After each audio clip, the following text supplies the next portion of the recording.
আমার কোর্টে উঠাইবো।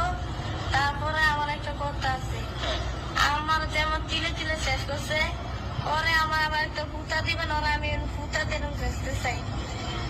আমার আত্মা শান্তি পাবে, নাহলে আমার আত্মা শান্তি পাইব না। কি বলবো, দুঃখের কথা, দুঃখের কোনো শেষ নাই। ঠিক আছে, এগুলো মানুষ কীভাবে সহ্য করে বাংলাদেশের মানুষ আমি জানি না। ঠিক আছে, আমার কোনো মানে এগুলো মাথায় ধরতেছে না। ঠিক আছে, এরপরও বাংলাদেশের প্রশাসন বলতেছে 180 দিন, 380 দিন, 80 দিন। আমার তো মনে হয় এটি 80 সেকেন্ড পার হওয়ার কোনো সিস্টেম নাই এখানে। 80 মিনিটের ভিতরে ধরে যেই করুক এটা, ঠিক আছে, যেই করুক, আমার কথা যেই করুক, যে দলের লোক হোক, দল মল খালি বালি, যে দলের লোক হোক, ঠিক আছে, ওরে জায়গায় মানে জায়গায় ডাইরেক্ট ফাঁসি দেওয়া।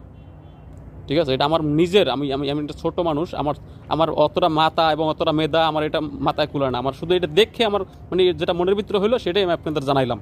ঠিক আছে, এবং আপনাদের কেমন কি মতামত কার জানাবেন অবশ্যই। ঠিক আছে, এগুলো মানুষ নামে অমানুষ, এগুলো যারা করে মানুষ নামে অমানুষ।